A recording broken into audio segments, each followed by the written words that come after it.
How many times have you given your intimacy like a bargaining chip, believing that openness would finally earn you love? How many confessions poured out for no reason? How many tears displayed as proof of being real, only to realize that in the end, you became a book read once and left on the shelf of the predictable? Pathetic. You were taught that vulnerability creates connection, but the truth is far more ruthless. What you give without resistance is consumed without gratitude. This video is not for soft souls. It is for those ready to relearn seduction through mystery, control, and power. You are about to uncover 15 principles that separate the man who begs from the man who dominates, the man who bleeds energy through anxiety from the one who manages it like a drug, releasing small doses that ignite desire, shape emotions, and create attachment. Today, we stop begging. Today, we start ruling. And those who do not understand this will be ruled. Law 1. Protect your shadow. Only what remains hidden becomes irresistible. The moment you reveal too much, you surrender power. Mystery is what preserves influence. Niccolo Machiavelli. Are you tired of being completely transparent and still being ignored? You exposed yourself without filters. You spoke about who you are, what you feel,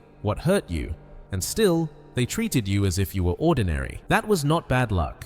That was your error. You opened yourself as if your story were a gift, when in truth, it was a surrender. And the one who surrenders first does not inspire desire. He becomes entertainment. Out of your hunger to connect, you gave everything away. Your thoughts, your truths, your wounds, your emotions. You believed that made you authentic. In reality, you turned the map of your soul into a public road. And what is public, what is obvious, what is fully decoded loses all power of attraction. Mystery does not appear by chance. It is engineered, it is designed, and you destroyed it with every unnecessary confession, every long explanation, every attempt to clarify what should never be clarified. Because there are things that become weaker the moment they are explained. The real problem is how you were programmed. You were told that being yourself would make others value you, that authenticity was the path to love. But no one warned you that the human mind is a predator of certainty. The more predictable you become, the more disposable you are. When someone can read you like a manual, they will never open you again with desire, because nothing remains to be discovered. Your story stopped being a question and became an answer. That is why this law is not optional. Protect your shadow. Only what is hidden becomes irresistible. Your shadow is not your broken side, it is your inaccessible side, the part you suggest but never fully hand over. It appears briefly, in a sentence, in a pause, in a sustained look. The other person senses it, but can never fully possess it. Well-executed mystery is not coldness. It is a structural trap. It keeps the other person circling you mentally, replaying the little you revealed, wanting more. Practical example, you are talking to someone. Instead of explaining everything you suffered in childhood, you say one simple line. There are things that shaped who I am, but not everyone deserves to know them. Silence. Observe what happens. That sentence commands respect. It establishes boundaries, and it activates a machine in their mind. What did he live through? Why does he not say it? What is hidden there? You just created a shadow. You did not lie. You did not pretend. You simply chose not to give. And that choice elevates you. When you apply this law, your presence gains weight. You are no longer an open book. You become someone read in locked chapters. The other person stops seeing you as ordinary and begins to perceive you as symbolic. Because what is never fully understood leaves a deeper imprint. Because what is not spoken keeps vibrating in the mind. Impossible to erase. And here is the real power. You decide which parts of you enter the game. You stop exhausting yourself trying to prove your value, because your value is built in what you withhold. The shadow becomes a force field. Whoever comes close will have to earn, not consume. Whoever wants to understand you will have to stay, and whoever cannot tolerate the lack of control will leave, as they should. Law 2. Vulnerability is not given away. It is measured, like poison. Never show your wounds to someone who has not proven they deserve your blood. Carl Jung, Adapted. Have you ever been told that opening up creates stronger bonds? That showing your pain is maturity, connection, courage. And yet, every time you did it, you were left more exposed, more damaged, more broken than before. They listened, but with empty eyes. They absorbed your story, not to protect it, but to store it, to repeat it later, to twist it, to use it against you. Because here is the truth no one warns you about. Vulnerability without strategy is digging your own emotional grave with your tongue. You believed they would protect you because you opened your chest. You believed your honesty would be honored because your voice trembled when you spoke. But what you actually did was reveal the exact point where you could be bent. You exposed your red button, your open scar, your deepest need. And someone without conscience, without respect, without depth will always exploit that. The anxious soul, desperate to be understood, turns into an emotional buffet for someone who only wants control. That is the real danger. You offer your pain as a small coin of connection without checking whether the other person is capable of holding it with clean hands. And most are not. Most people want to know what hurts you, not to protect you, but to archive it, to retrieve it later. When you resist, when you ask for distance, when you demand dignity. Showing vulnerability without reading the terrain is like placing a knife in a smiling hand and trusting it will not be used. That is why this law is not optional. Vulnerability is not given freely. It is measured, like poison. This is not about pretending nothing hurts. It is about choosing when to reveal it, how much to reveal, and to whom. Vulnerability without tactics leads to blood.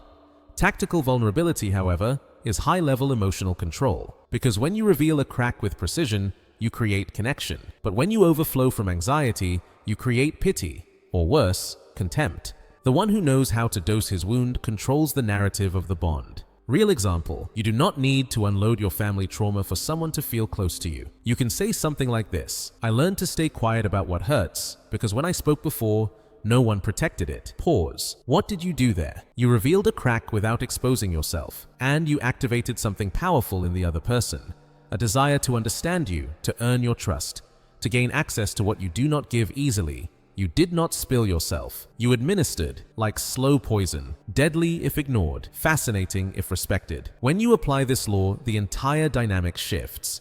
You are no longer the one begging to be heard, to be understood, to be embraced for being real. You become the one who decides who is allowed to see inside. You turn into a closed temple, not an open chapel for emotional tourists. Your pain stops being exposure and becomes legend, something that is sensed, respected, feared to touch without permission. The result is brutal. The other person values you more not for what you say, but for what you choose to withhold. Because what you hold back with dignity weighs more than what others scream from need. Your wounded silence becomes magnetic. Your controlled gaze hits harder than any tearful speech, and what once made you a victim now becomes your most seductive weapon. But be careful. If this law is already opening your eyes, what comes next will shatter your ego. In Law 3, you will learn why the one who responds too quickly loses control of desire, and how to make time work for you like elegant poison. Share this with someone who overshares just to feel close. We are about to teach them how to poison contact. Law 3. Master time. While the other waits, you expand inside their mind. Power belongs to the one who is never in a hurry. Robert Greene. Do you answer instantly? Do you feel a spike of anxiety when you do not reply right away? When you do not resolve things immediately? When you do not prove your availability in seconds? Then understand this clearly. Every urgent reply is a confession.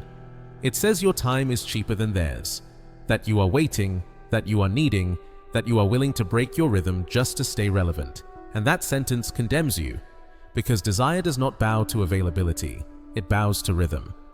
Your problem is simple and corrosive. You have an addiction disguised as emotional courtesy. You reply immediately. You suggest plans instantly. You give away your availability as if it were a virtue.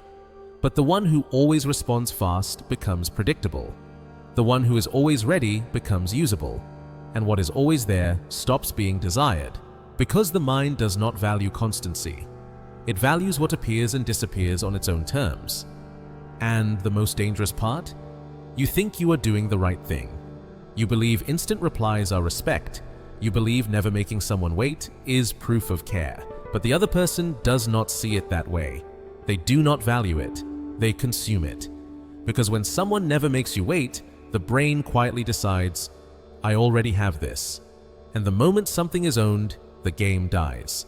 Because desire needs space, it needs distance, it needs pause. What is immediate satisfies, what is delayed seduces. That is why this law is surgical, master time. While the other waits, you grow inside their mind. Silence is not absence, it is the architecture of tension.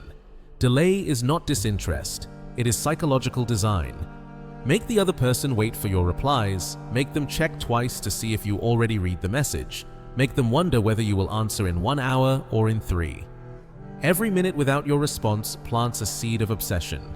Because emptiness is unbearable, and what is not filled is overthought.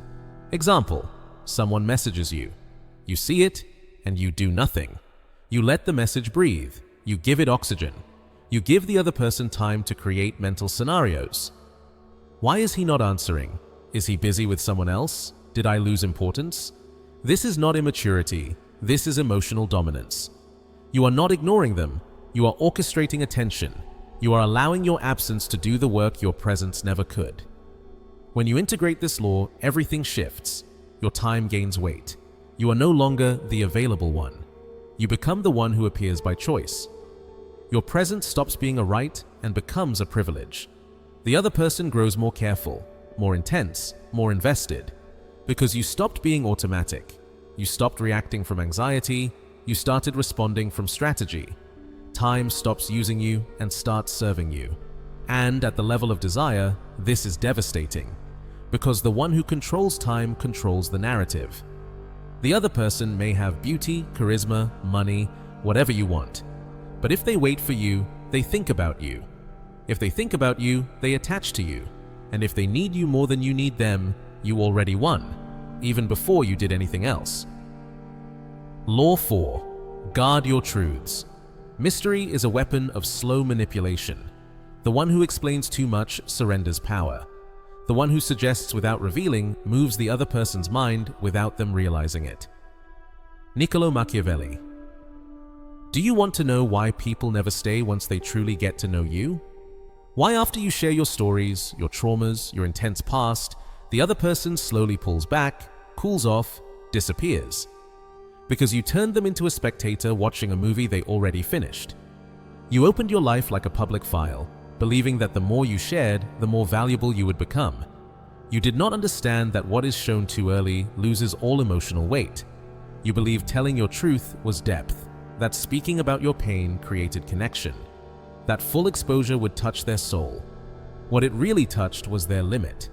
Because the human mind does not desire what it fully understands, it does not obsess over what is obvious. It does not return to what was digested effortlessly. You showed your wound thinking it would create a bond. What you actually gave them was a story that ended in 5 minutes.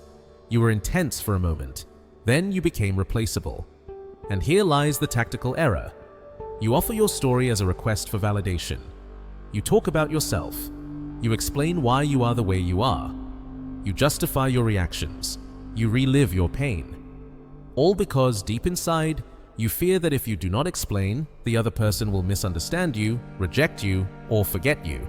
But you achieve exactly that, because the one who reveals himself too fast communicates only one message: I need you to accept me now. And that energy has a scent. It smells like emotional weakness, like urgency, like lack of inner control. That is why this law is non-negotiable. Guard your truths. Mystery is a weapon of slow manipulation. This is not about lying. It is about choosing what to say, how much to say, and when to say it. What is not fully spoken keeps vibrating. What is hinted at but never completed leaves a deeper mark. Well-executed mystery does not confuse. It attracts, because the other person wants to know more. Because you become a story that cannot be predicted. And that is what keeps attention alive. Tactical example. You are in a deep conversation. Instead of saying, I was abandoned as a child, that is why I am insecure, you say, sometimes I struggle to trust. When someone leaves without warning, it activates something I do not always explain. Then you change the subject. What did you do? You created attention without asking for it. You activated a wound without turning it into a spectacle. You gave a clue without revealing the map. And that clue keeps circling in the other person's mind for hours, sometimes days. Because what is not fully understood repeats itself mentally. When you apply this law, your energy becomes naturally magnetic. The other person begins to read you with hunger. They analyze every word, every pause, every silence as if each were a piece of a puzzle. You are no longer interesting because of your pain. You are attractive because of your opacity. The other person starts projecting onto you because your unfinished story becomes a canvas where they paint what they want to understand. And you guide the narrative without saying anything directly. That is pure manipulation. Leading without imposing, controlling without showing. And the greatest advantage, you stop wasting energy justifying yourself. You no longer explain why you are cold, distant, or intense, because you do not explain. You design atmospheres. You become a character that cannot be decoded in one conversation. And desire is not born from what the other person knows about you, but from what they believe they might still discover. Your truth, carefully guarded, becomes the slow fire that cooks obsession. You turn into the favorite enigma of their restless mind. But if you think this is already powerful, prepare yourself. Law 5. If there is no tension, there is no investment. What comes without struggle is discarded without guilt. Only what demands effort is remembered. Arthur Schopenhauer. Have you ever tried to do everything right? To be clear, consistent, affectionate, only to be left unseen? Did you make yourself available, open, warm, and somehow become invisible? It is time to swallow a brutal truth. It is not that they did not value you, it is that you lacked the courage to create tension. You were too easy to understand, too easy to access, too easy to obtain. And once something is easy to obtain, there is no reason to stay. Because what does not demand emotional energy never creates psychological investment.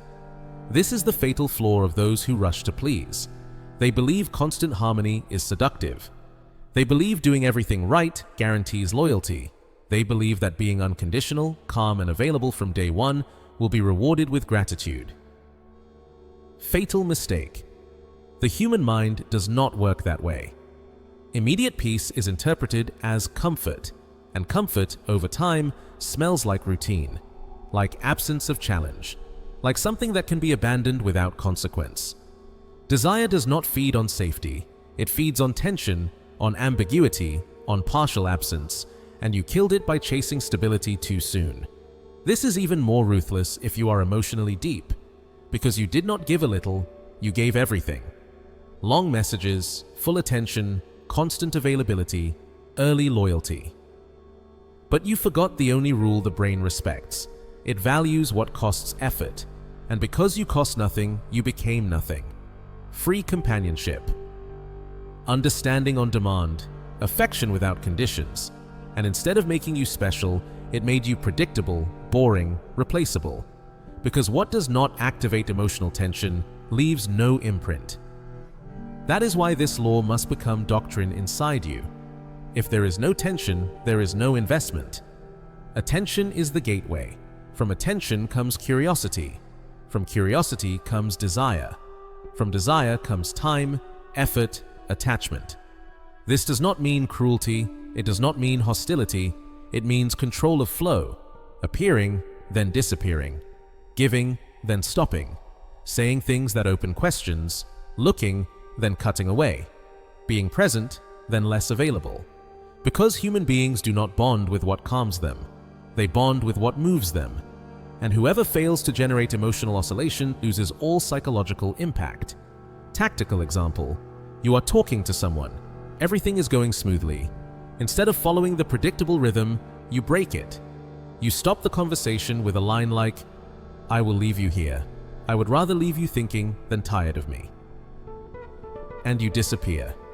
No blocking, no drama, no explanation, just a clean cut. In that cut, in that abnormal pause, in that imbalance, tension is born, an unresolved need, a desire suspended between what was going well and what suddenly vanished. And that is what anchors, not your sweetness, your interruption. When you master this law, your presence becomes addictive, not because of what you give, but because of how you control rhythm. The other person starts anticipating you, searching for signs, doubting, and inside that doubt, they invest, because they no longer know if they have you or not. You become an emotional challenge. A game governed by internal rules. The connection stops being linear and becomes dynamic. And what is dynamic is remembered, because it leaves a mark, because it activates the nervous system, because it involves risk. The result is clear and devastating. You are no longer nice. You are no longer pleasant. You are no longer attentive. You are destabilizing. And for the human unconscious, that is irresistible. Because desire does not want peace. It wants friction. It wants movement. It wants something that fractures its inner structure. And you became that. An untamed variable the other person can no longer predict, And while they try to understand you, they keep investing energy into you, without realizing they are already trapped. Law 6. Reflect. Do not reveal. Power is not in what you show, but in what you make the other person reveal without ever realizing it. Jean Baudrillard. Have you ever noticed that the more you explain yourself, the less you are understood? That the more honest you become, the faster respect disappears? And still, you keep talking, opening your story, spilling your thoughts, showing who you are, hoping that this time someone will finally value you. Here is the truth no one taught you. The one who exhausts himself trying to be seen eventually becomes invisible, and the one who observes, listens, and reflects leads without ever exposing himself. Your mistake was trying to connect through exposure. You wanted to be liked by being authentic, deep, emotionally open. But you missed one crucial truth. The other person did not come to see you. They came to see themselves. Because the most powerful element of any connection is not what you reveal about yourself, but what you make the other person discover about themselves while they are with you. And that is not achieved through confession. It is achieved through reflection, through an ambiguous presence that absorbs without offering itself. That allows the other person to project, while you preserve your essence in strategic silence. This is the structural flaw of people who feel deeply. They want to be understood more than they want to understand. They want to speak more than they want to listen. They want recognition, validation, acceptance, and that makes them too present, too explained, too visible, and what is constantly visible wears out. Meanwhile, the one who listens calmly, who does not rush to reply, who does not hurry to explain who he is, creates in the other person a quiet inner anxiety that closely resembles attachment. The law is brutally precise. Reflect. Do not reveal. Your value is not in telling your story. It is in reading the other person's story without having to tell yours. Because when you make someone open up to you while you give only fragments, the balance shifts. The other person begins to associate your presence with relief, with understanding, with intimacy, without knowing why. They believe they know you. In reality, all you did was reflect their own thoughts back to them with a steady gaze and a measured response. That is not distance, that is direction. Example: you are in the middle of an emotional conversation. Instead of saying, "I went through that too," you respond with, "I understand what you are saying and how you handled it." You did not share your story, you guided theirs. You held a clean mirror in which they looked at themselves, exposed themselves, unraveled themselves, and while they did, you remained intact, centered, in control. They feel deeply understood, yet they have opened themselves completely in front of someone who remains an enigma. When you execute this law with precision, your energy becomes a vortex. People feel heard with you, yet know almost nothing about you. They call you deep, even though all you did was ask the right questions. And while they empty themselves, you fill yourself with power. Because the one who knows more commands more. The one who reveals less bleeds less. And the one who becomes a mirror turns into a sacred space, not because he is special, but because he allows the other person to see themselves more clearly than anywhere else. This completely transforms the dynamic. You are no longer the one begging to be understood. You become the one others seek to feel understood. You are no longer the one speaking for empathy. You remain mysterious, while activating in the other a false sense of deep connection. And while they believe they are bonding with you, what they are actually doing is bonding with themselves projected onto you. But you already won. You guided the narrative without revealing your script, and that is where dominance begins. Because when someone opens up, exposes themselves, gives themselves to you without you giving anything in return, they are already trapped. Not because of what you gave them, but because of everything they gave you without receiving the same price back. There is no manipulation cleaner than reflection, and there is no presence more seductive than one that listens without losing itself, provokes without revealing itself, and holds space without begging. That is power. That is silent emotional dominance. That is elite level play. Law 7. Silence is a sonic trap. Use it to dominate without saying a word. Words are camouflage. Silence is the true language of power. Martin Heidegger. Have you ever felt that compulsive urge to explain yourself? To fill every gap? To speak so you are not misunderstood? To justify every gesture, every delay, every look with words?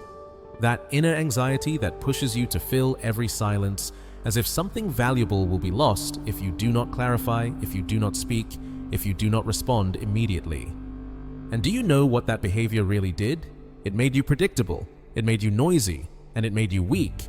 Because the one who cannot tolerate silence has already lost the psychological war before the first move is even made. Those obsessed with communicating properly fail to understand one brutal truth. Silence is the language that most destabilizes the insecure. And you, believing that constant honesty created intimacy, gave away far too much. You wanted the other person to feel safe with you, when in reality, you handed them complete control. Because the one who talks constantly, who explains everything, who cannot survive 5 seconds of pause, is announcing one thing very clearly: I need to be understood. And the moment you need to be understood, you have already lowered your weapons. The real problem is not words themselves, it is how you use them. You release words like a shield, like a peace treaty, like a tool to control the situation so the other person does not leave, so they stay. But in that attempt, you destroy your ability to create impact. Because when everything is said, nothing has weight. Because when you speak to avoid discomfort, you reveal that discomfort controls you. And the moment the other person senses that, they grow taller. This is where the law enters with full force. Silence is a sound trap. Use it to dominate without speaking. Silence, when executed correctly, is not indifference. It is strategy. It is uncomfortable emptiness. It is a calculated pause, a psychological space the other person feels compelled to fill with anxiety, with doubt, with guilt, with fantasies. Silence is the only territory where the other person exposes who they really are without you asking a single question. The one who cannot endure it betrays himself. The one who controls it governs. Example: someone confronts you aggressively or from insecurity. Why did you take so long to reply? Your mistake would be to justify yourself, to explain, to calm them with reasons. Your master move is simpler and far more powerful. You hold eye contact, you pause, you say nothing, you let a faint smile appear, then you change the subject. In that silence, the other person implodes. They expected noise, they craved a reaction, they wanted reassurance or defense, and you gave them calm weight instead. That is not passivity. That is dominance in its purest form. When you apply this law, your presence becomes heavy, not because of what you say, but because of what people feel around you. People begin to measure their words with you. They become cautious. They think before they speak. And that gives you power. Because now they are not speaking to express themselves, they are speaking to keep you.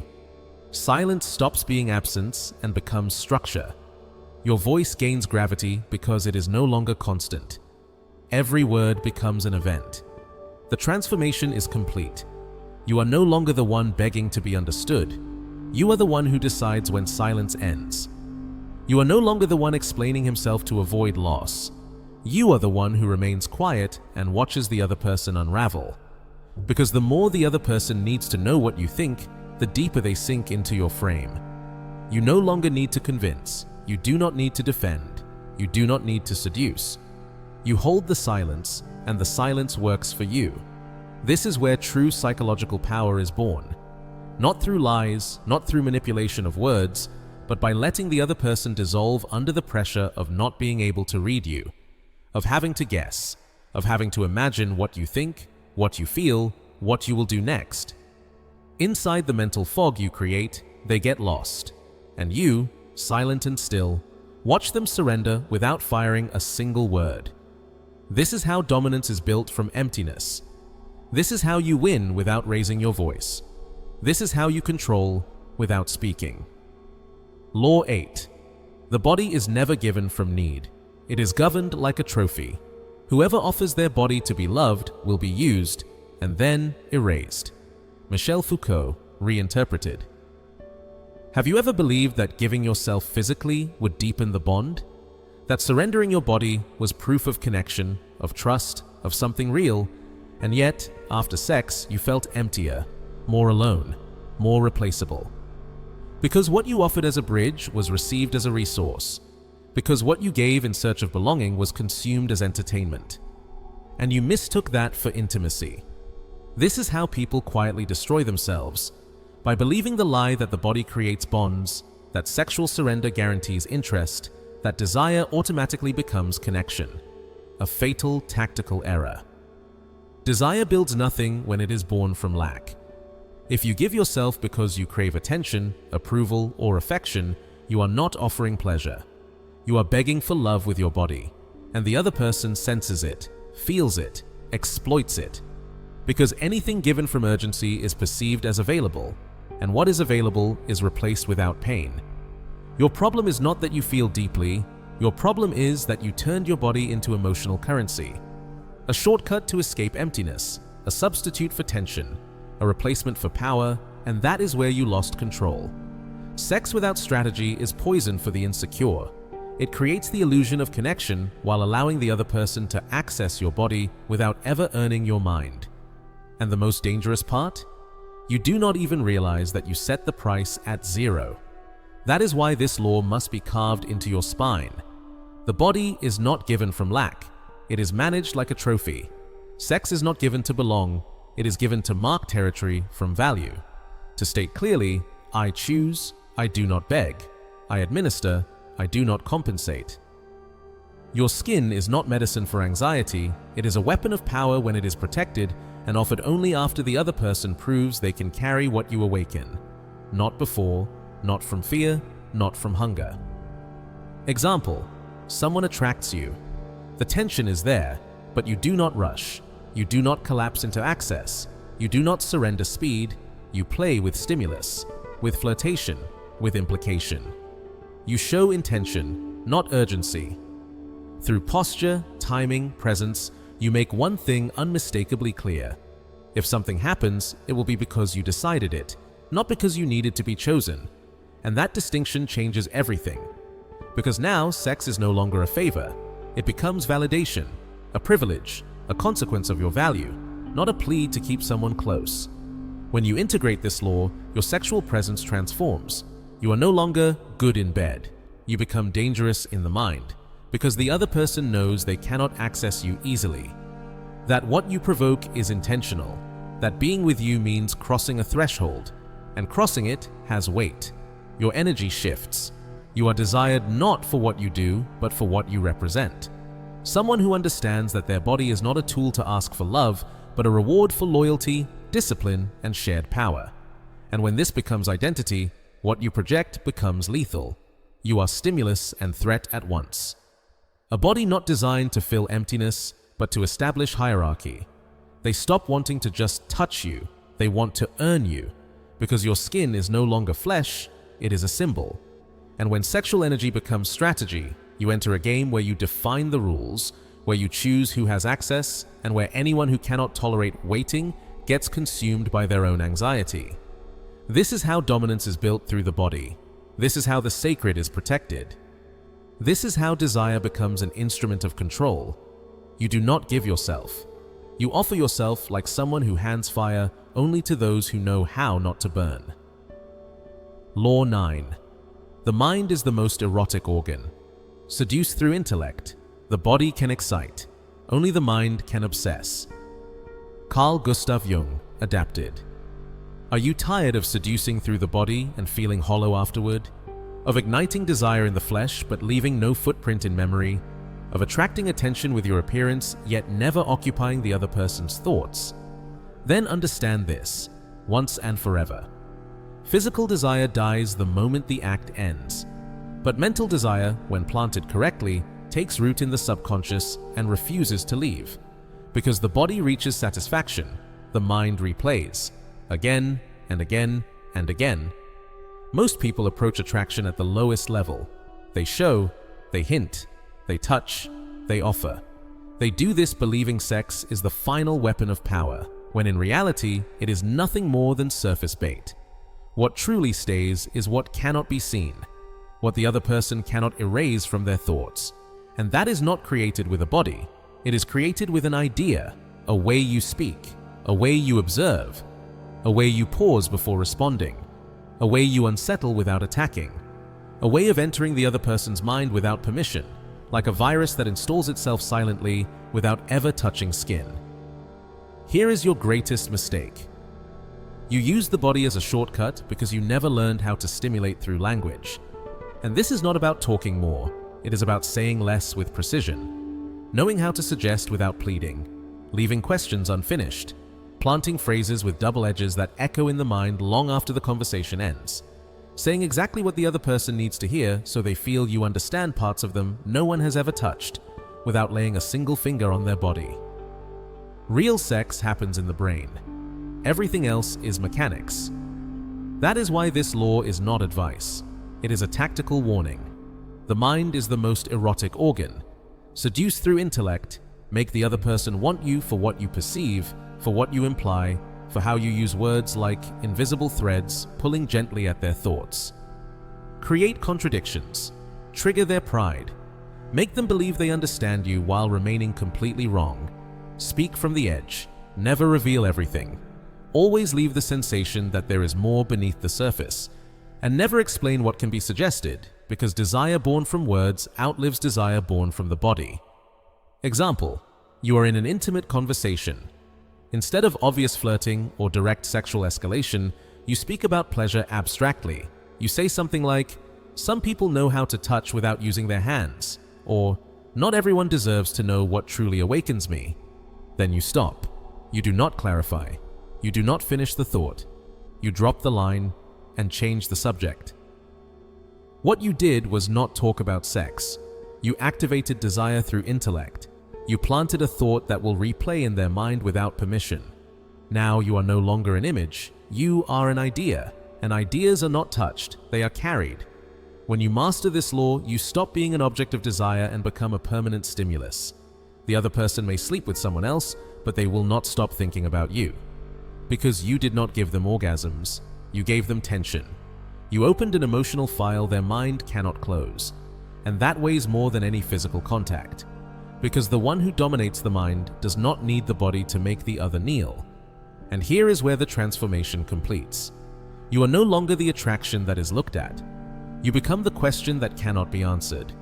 The way you speak, the way you act, the way you disappear briefly and return with surgical precision. All of it turns you into an emotional anomaly. Someone never fully understood, yet deeply felt.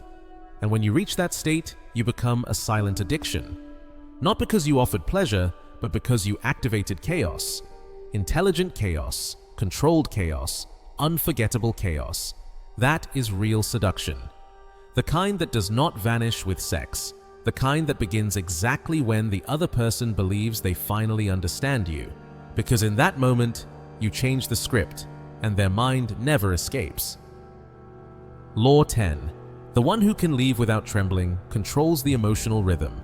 Whoever can walk away without fear holds absolute command of the game. Niccolo Machiavelli. Have you ever waited for a message that never arrived?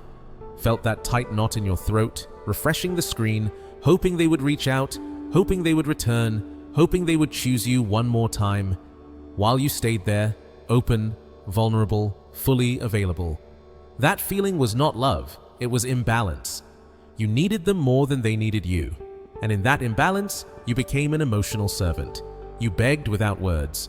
You allowed it with your presence, and you sealed it by staying. This is the most common and most expensive mistake. You surrender power the moment you forget how to leave. You stay after respect has evaporated. You insist when reciprocity is gone. You give in, believing that keeping peace will somehow keep the bond alive. But what you are really preserving is your position as the second option. And here is the cruel part. The other person feels it. Because the one who cannot leave without collapsing has already lost every negotiating advantage. Love does not weaken you.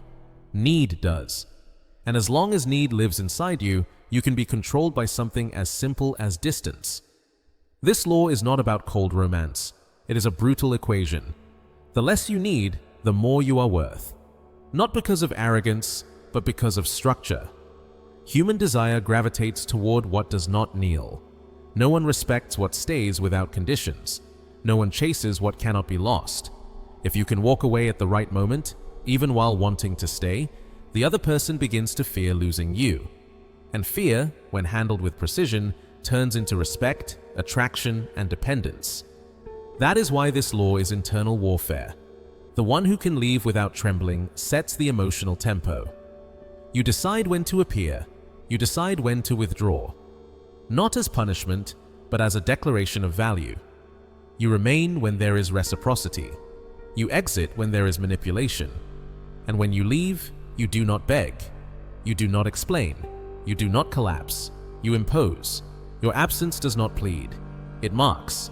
Your withdrawal does not seek reaction. It establishes hierarchy. Because real power is not in staying. It is in knowing how to leave without turning into dust. Raw example. You are involved with someone who pulls you close, then pushes you away, who replies on their terms, who keeps you in a constant state of testing. Most people adapt. They shrink. They chase. You do not. You send one final message, measured, calm, dignified, and then you disappear.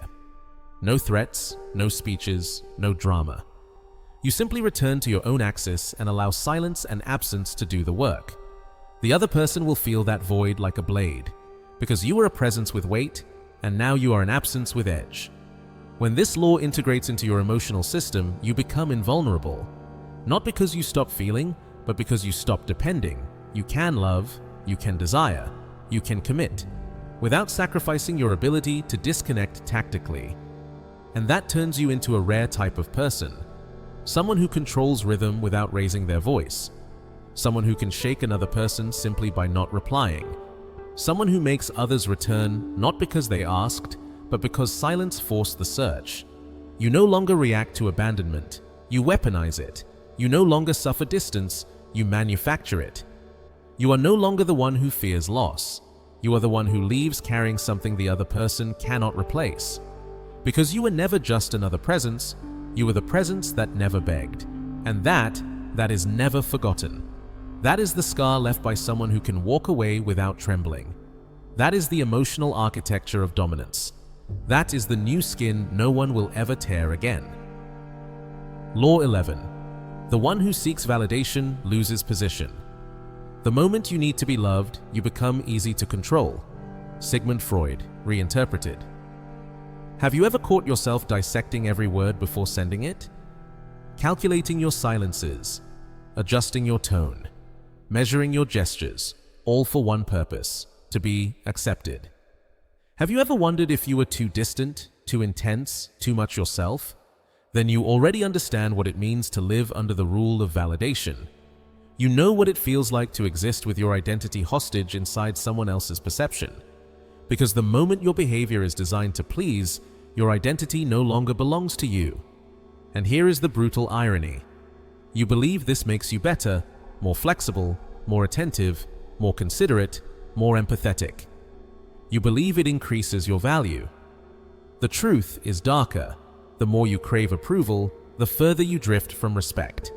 Because respect is not born from accommodation, it is born from firmness.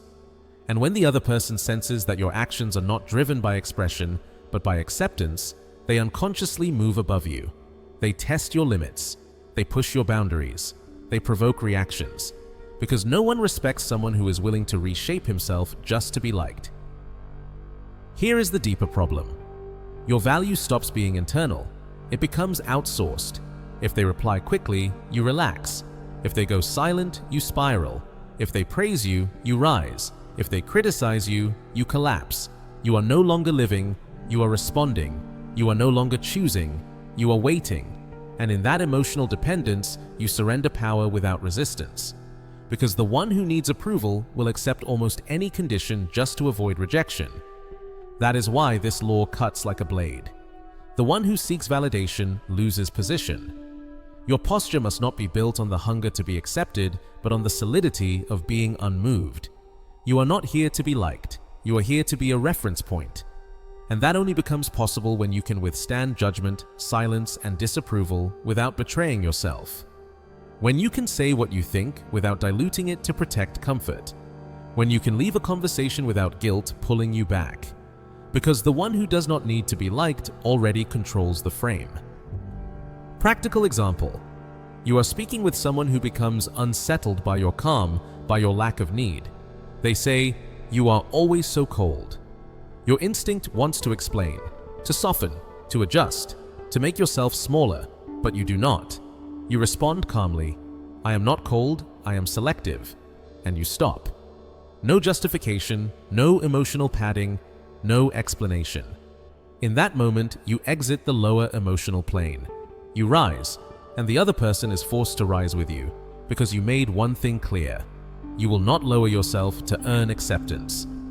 When this law becomes permanent behavior, your energy transforms completely. People begin to pay attention to you without you chasing it. Because you no longer act to be liked, you act because what you do has weight. Silence stops being insecurity, it becomes affirmation. Distance stops being rejection, it becomes discernment. Your validation no longer comes from others. It comes from your ability to remain intact even when people walk away. And that rewires every dynamic. You no longer need approval, yet paradoxically, more people want proximity. Because you are the only one who does not bend, the only one who does not negotiate himself, the only one who does not trade identity for emotional comfort. In a world full of people kneeling for scraps of validation, you become the fixed point. The one who stays upright, the one everyone notices, the one no one can move. Because there is nothing more commanding than someone who never tried to be liked and still imposes presence. Law 12. Protect yourself with ambiguity. What is never fully understood can never be fully controlled. Language was invented to hide thought. Charles Maurice de Talleyrand. Have you noticed that the clearer you become, the easier it is for others to manipulate you?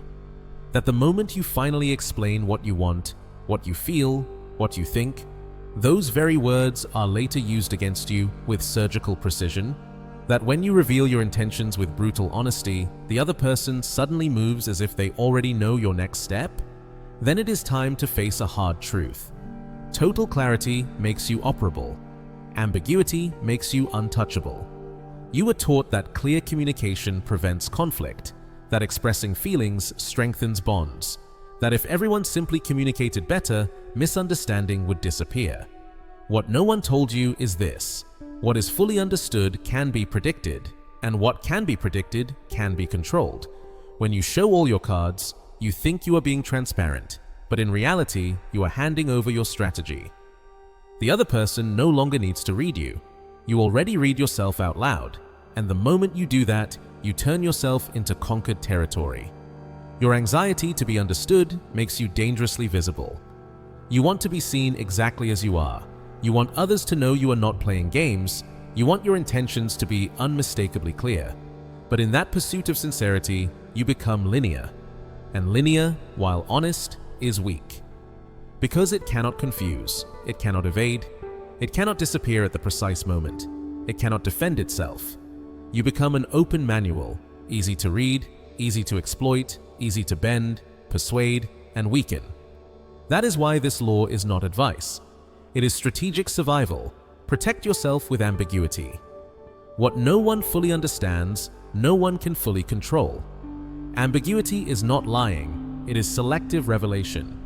It is choosing, with surgical accuracy, what you reveal, what you leave undefined, and what you allow the other person to assume. It is cultivating a presence with a second layer, so when someone speaks to you, they are never completely sure if you agree. When they ask something intimate, you answer with a metaphor. When they expect an immediate reaction, you give them a pause. When they demand instant clarity, you offer interpretive silence. Tactical example. Someone says to you, "I have noticed you seem distant lately. Are you angry?" Your instinct wants to calm the situation, to explain, to clarify, but you do not. You answer calmly, "That depends on how you interpret it." Then you change the subject. What happened there? You injected uncertainty. You force the other person to question themselves, to project, to imagine, to spend mental energy. Now they do not know if everything is fine or not, if they are exaggerating or perceiving correctly, if they should move closer or pull back. Instead of giving certainty, you planted tension. And inside tension, you lead. When you integrate this law, your presence becomes blurred, in the right way. People feel observed by you, but they cannot tell whether they are being approved or judged. They start choosing their words carefully. They measure themselves. They no longer approach you casually because they sense that your clarity is a decision, not a personality trait, and that you can retreat into yourself at any moment. That gives you freedom. And freedom is power. The transformation is unmistakable. Your value no longer depends on what you say. It is built on what others are forced to infer. You become a mental figure rather than a purely physical one. The desire you provoke becomes intellectual, emotional, visceral, but never linear. Because what is never fully understood is pursued. What is never defined is needed. What cannot be controlled is feared. And inside that triangle, desire, need, and fear, true psychological empires are born. So stop giving away certainty. Start constructing shadows. Because only what casts darkness has the power to illuminate from dominance. Law 13. Never deliver the climax. Always leave something unfinished. The mind does not obsess over what it receives, but over what it almost had. Jacques Lacan. Do you know why people forget you right after they finally have you? Because you gave everything. Because you served your intensity like a full feast without ever creating hunger. Because you did not know when to stop. When someone already has everything, your attention, your body, your story, your ending, there is nothing left to imagine. Desire does not die from rejection, it dies from satisfaction. And with the best intentions, to connect, to leave a mark, to do things right, you became unforgettable for a moment. And that momentary impact is what ultimately destroys you. You believe total surrender creates depth. That being intense to the core, clear to every detail, present until exhaustion will make the other person value you. But what you actually do is push desire to the exact point where it shuts down. Because climax, that peak of emotional, sexual, or verbal intensity, once reached, cannot be extended. It is fire. If you do not cut it, it turns into ash. And if you do not interrupt it, the other person assumes the story is finished.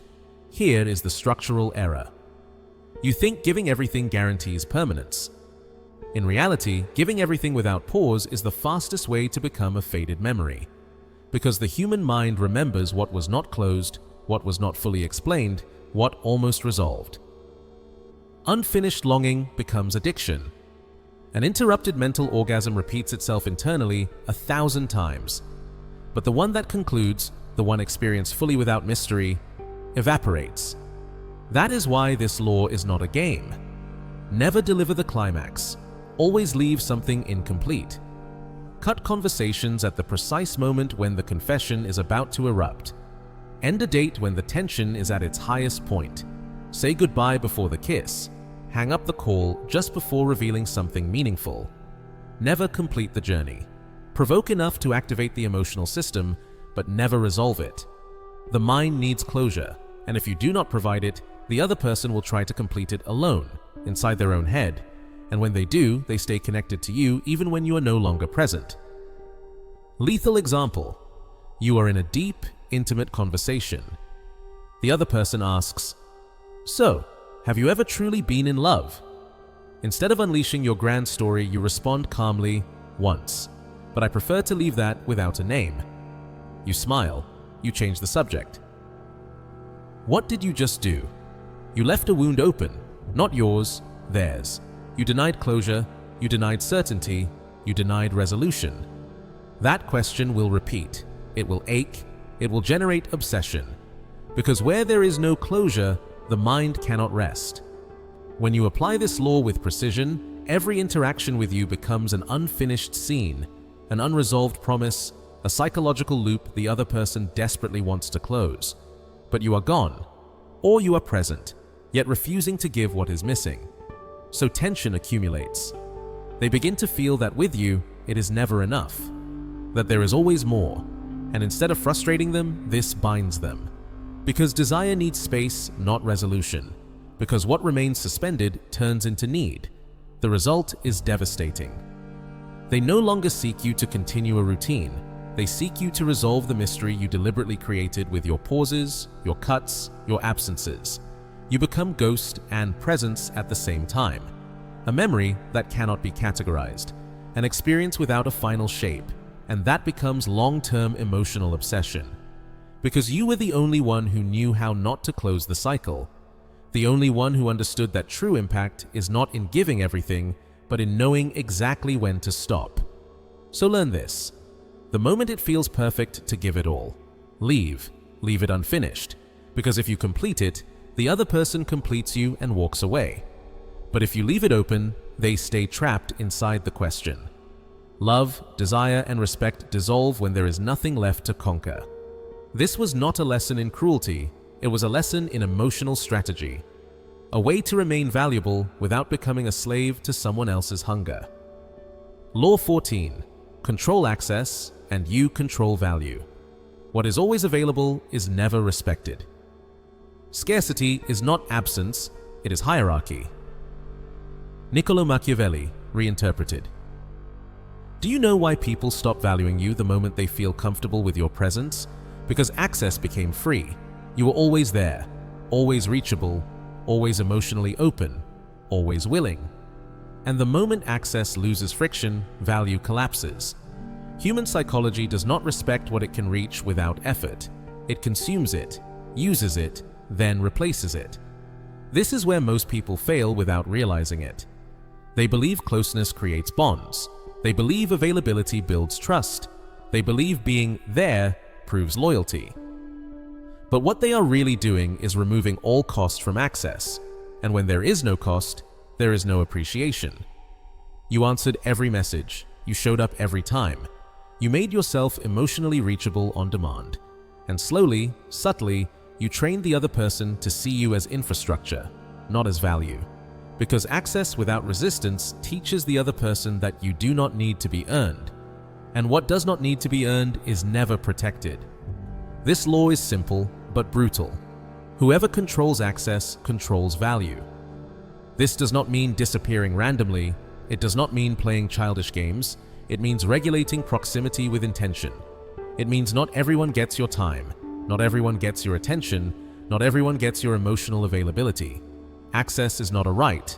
It is a privilege, and privileges are granted selectively.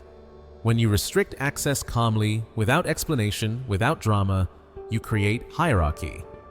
The other person begins to feel that being close to you requires alignment, respect, and effort.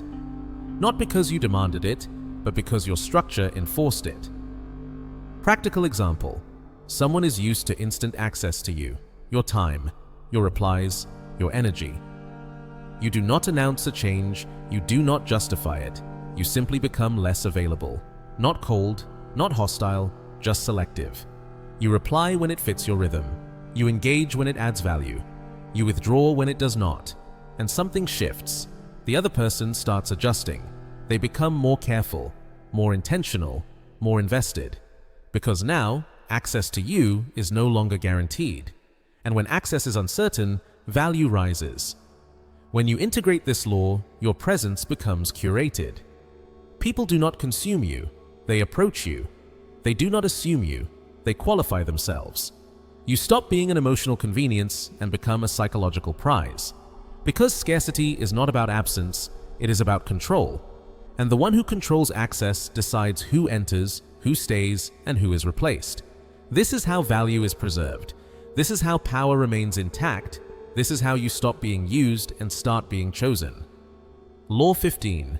Become unreachable at the core. The final form of power is not control over others. It is immunity to them. Beyond philosophy. If everything before this taught you how to influence, this law teaches you how to end the game entirely. Because true dominance does not come from being desired, feared, or chased. It comes from being untouchable where it matters. Most people lose power at the deepest level, not because they are weak, but because they are reachable. Reachable emotionally, reachable mentally, reachable in their need to be chosen, understood, remembered. They can be shaken, they can be pulled back, they can be destabilized with silence, distance, or withdrawal. And whoever can disturb your inner state owns you. That is the final chain you must break.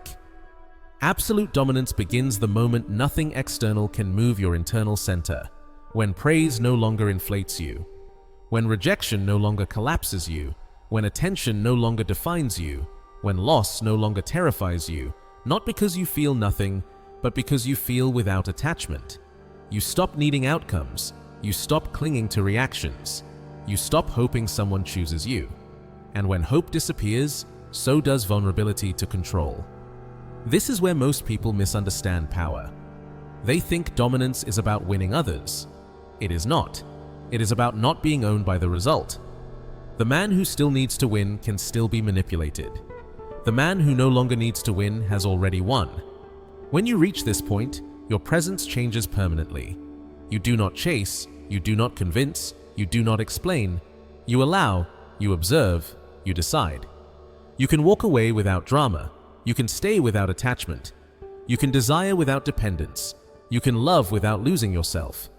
And that terrifies people because they can no longer control you with affection, with withdrawal, with guilt, or with promises. They cannot destabilize you because there is nothing inside you that needs to be filled. You become self-contained, a closed system. And paradoxically, this is when people feel you the most. Because the unreachable center creates gravity, people sense that you are not trying to get anything from them, and that makes them feel small in comparison. They lean in, they project, they chase. Not because you played a trick, but because you stopped needing. This is the final inversion. You do not dominate by force, you dominate by non-need. You do not impose control, you remove leverage. You do not trap others, you free yourself, and in doing so, become the standard they orbit. At this level, you are no longer part of the emotional economy. You cannot be bought with attention. You cannot be punished with silence. You cannot be bent with intimacy. You are sovereign, and sovereignty is the highest form of dominance, because the one who governs himself cannot be governed by another. This is the final law, not how to control them, but how to make yourself uncontrollable. From here on, nothing owns you, and anyone who enters your life does so on your terms, or not at all. That is not arrogance. That is freedom. That is absolute dominance. You were never meant to be understood by everyone. You were meant to be felt, respected, and remembered. If these laws unsettled you, that is not coincidence. It is recognition. Something in you already knew this truth. You just never had language for it. From this moment on, stop chasing reactions. Stop explaining yourself into weakness. Stop trading your power for approval. You now understand the architecture of desire, the mechanics of control, and the price of being accessible. Most people will forget this video. They will return to old habits, old fears, old hunger. But a few will not. A few will walk differently, speak less, choose more carefully, leave when needed, remain unreachable where it matters. If you are one of them, you already know what to do. Subscribe if you are ready to live by this code. Leave a comment only if this changed how you see power. We are not here to please, we are here to govern. And those who do not understand this will always be governed by those who do.